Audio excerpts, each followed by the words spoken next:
एक हस्बैंड है वो दो पत्नियों के साथ रहता है, एक तो जो रियल उसकी पत्नी है, एक जो उसकी कल्पनाओं में जो पत्नी है।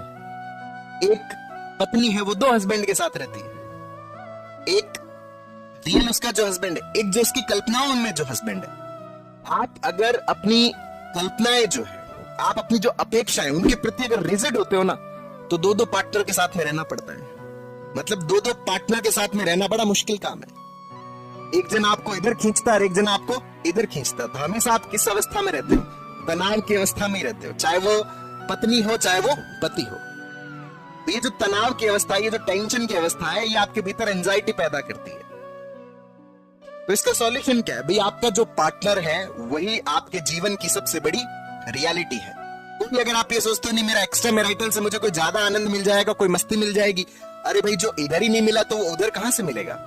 मेरे कल्पनाओं के अंदर मैंने जो अपने पार्टनर को मान रखा, नहीं ऐसा नहीं होगा, ऐसा होता तो कितना बढ़िया रहता। मतलब मैं दो पार्टनर के साथ रह रहा हूं, दो पार्टनर के साथ रहना बड़ा भारी काम है।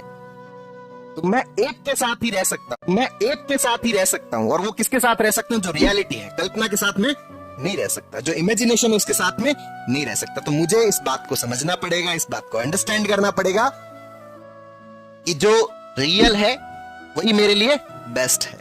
परमात्मा की यही इच्छा है कि ये मेरे साथ है, प्रभु की यही इच्छा है कि ये मेरे साथ है, अस्तित्व की यही इच्छा है कि ये मेरे साथ में, ब्रह्मांड की यही इच्छा है कि ये मेरे साथ में है।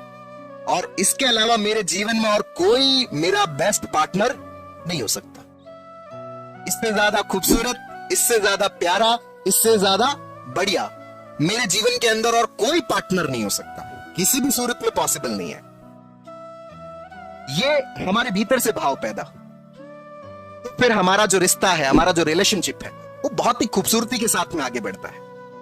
जो पति पत्नी का जो एक दूसरे के साथ में संबंध है, वो बहुत ही ज्यादा गहराई वाला, बहुत ही ज्यादा संतुष्टि वाला, बहुत ही ज्यादा आनंद वाला होता है।